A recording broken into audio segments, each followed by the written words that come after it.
6:15 in Douala. Thanks and welcome to join me. I'm Kejang Henry at Timbi. Let's flag off with our headlines.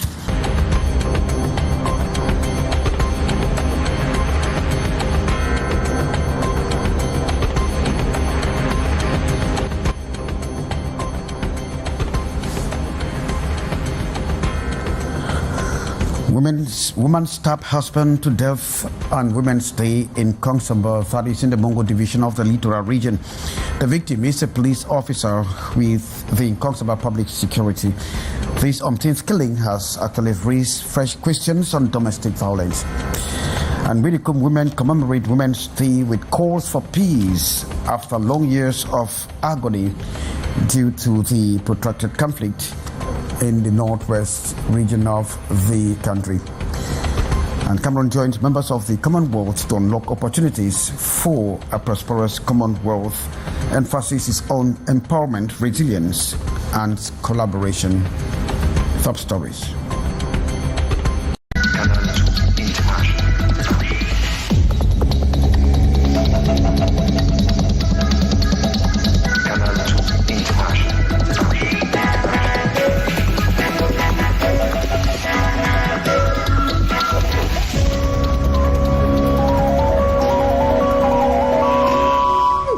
Thanks and welcome back. You can follow us on our respective platforms on Canal International, Net, and to begin from the Mongo division with this horrific story where a woman is reported to have stabbed the husband to death on Women's Day.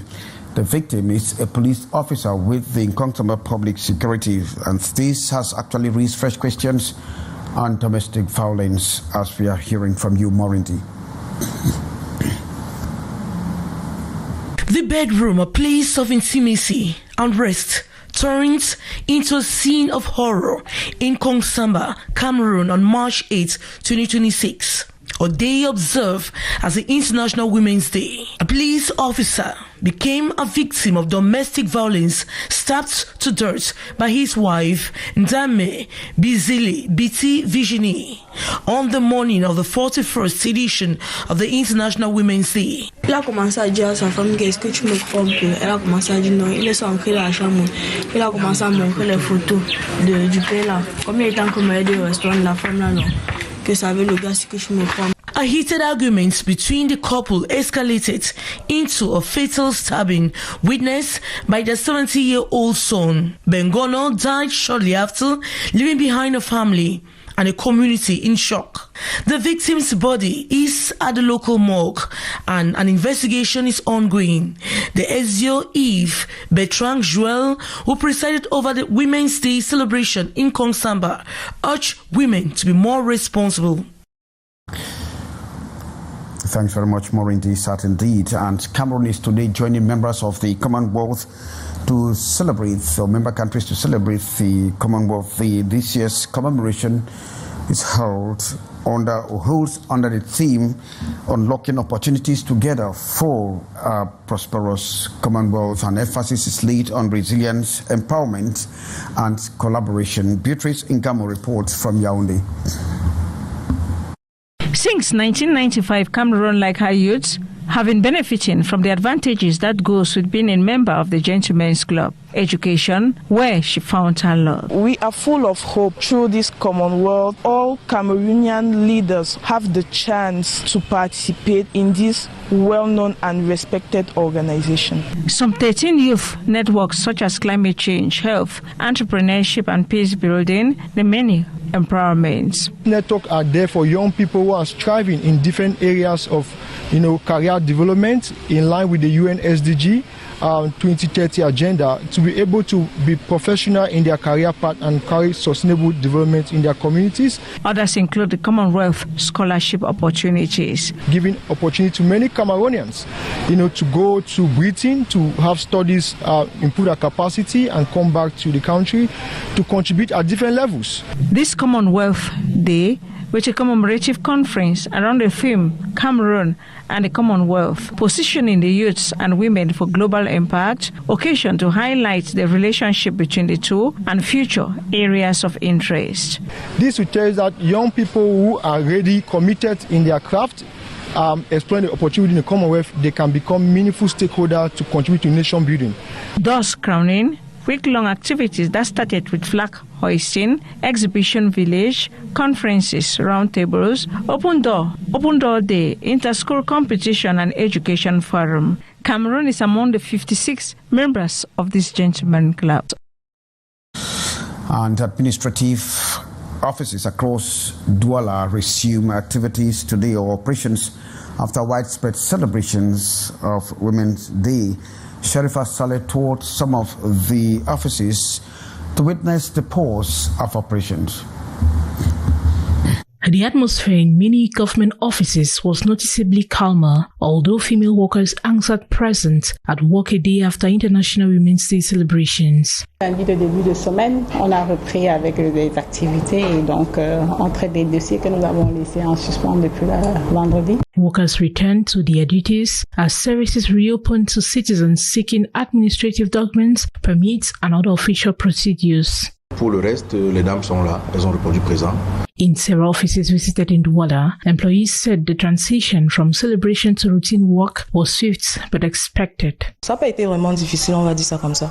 Many female workers who participated in the traditional Women's Day marches braved tiredness and returned to work. Nous sommes rentrés chez nous un peu tard, fatigués, très fatigués, mais ce matin, il fallait venir travailler.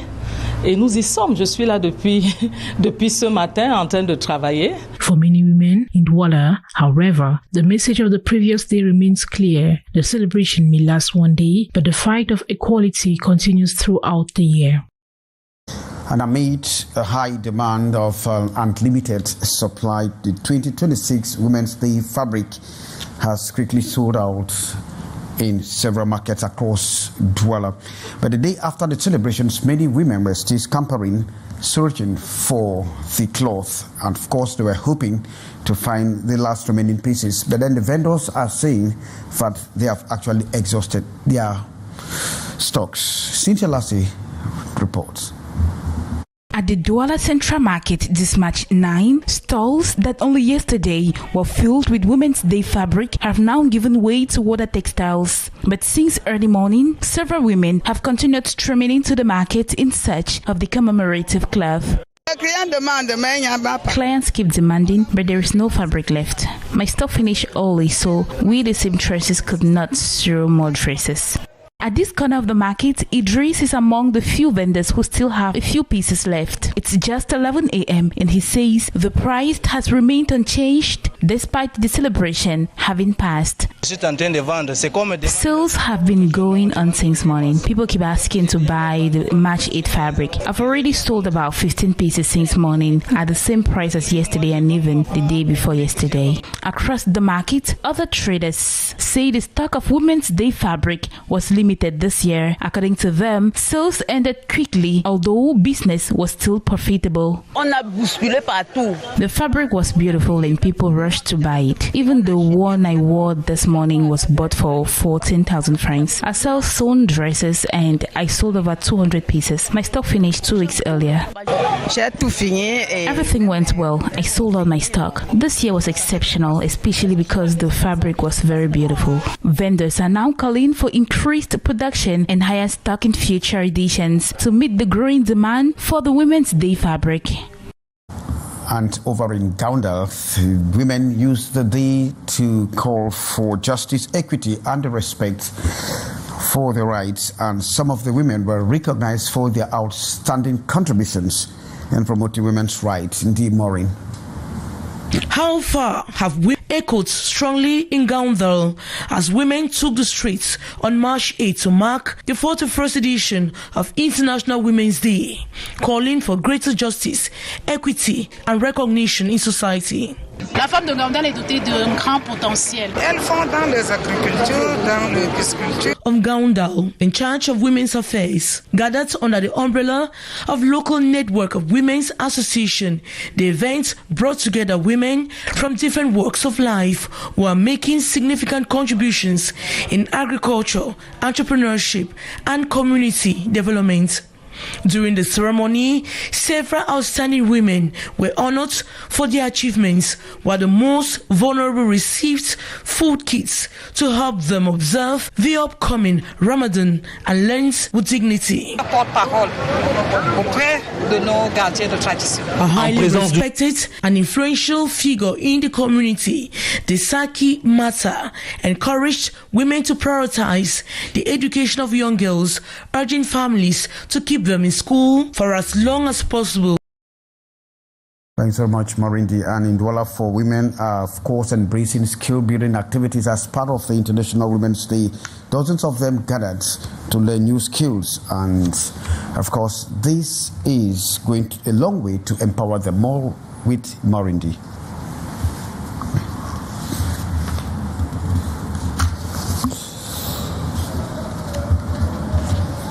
We're expecting Maureen's report on how women in Douala 4 have been acquiring knowledge and embracing skill-building activities. Details.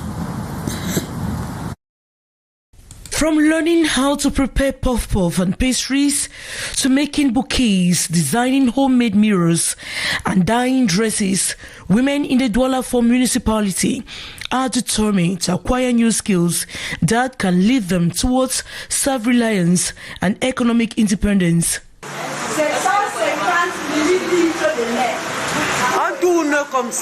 The initiative, organized by the Divisional Delegate of Women's Empowerment and the Family in Douala 4, forms part of activities marking International Women's Day. The goal, she says, is to equip women with practical skills that can help them become financially independent. Officials see the strong turnout of participants. March 6 highlights the importance of such initiatives, which aims to improve women's livelihoods and strengthen their economic empowerment. In Cameroon, women make nearly 90% of the informal sector, making such capacity building programs crucial. And let's have our cultural page, this time with the people, that is the Bognafti in Douala, that actually saw the installation of new members of a bureau, executive bureau for the region. And that was done by the National Executive in the presence of the founder of people, His Royal Majesty Sem Binglu. Details in the following report.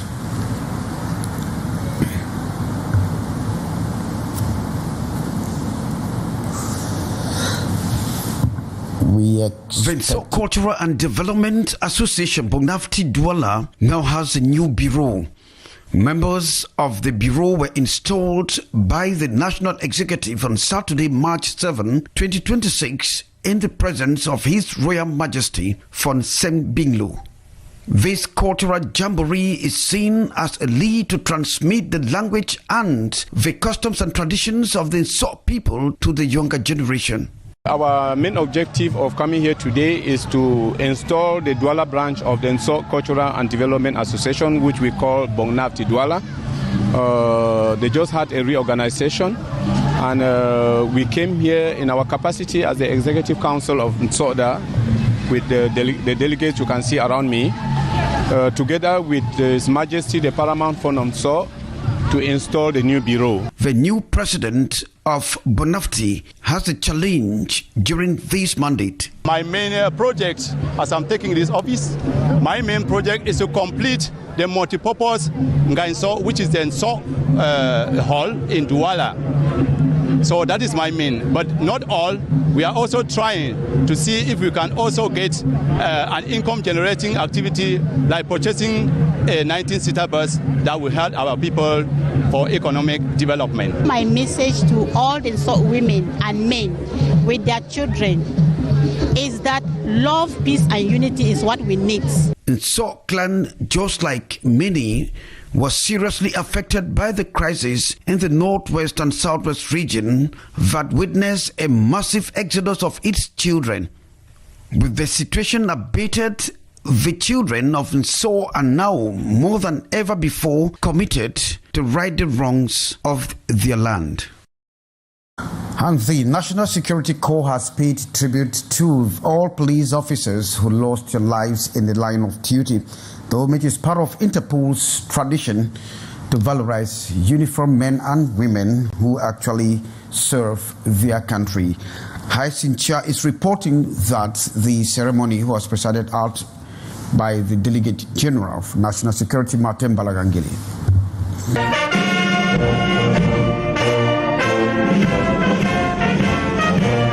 A solemn moment of tribute to police officers who died in line of duty. The ceremony, presided over by the Delegate General for National Security, Martin Balagangili, on Saturday, March 7, is in line with the Interpol's commitment to recognizing the sacrifices of law enforcement officers worldwide. Punctuating the ceremony is the wearing of the blue ribbon by participants, the lowering of the Interpol flag to half-mast, a minute of silence for the fallen officers, the laying of the wreath in front of a roll-up banner, and the singing of the hymn for the dead.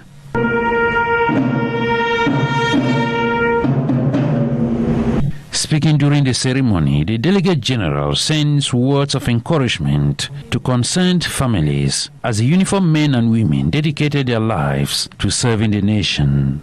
And at the eve of the tribute event, the headquarters of the General Delegation for National Security is illuminated in blue, official color of Interpol, as a sign of remembrance and solidarity, and with a key message to the public that behind every uniform is a man or woman committed to serving public safety. Thanks very much, Hyacinthia. Of course, that draws the curtain for this edition of the 6:15. I've been Kejang Henry Atimbe, thanking you for being there with us. Lee Piju is coming up with Lady Brief for actuality.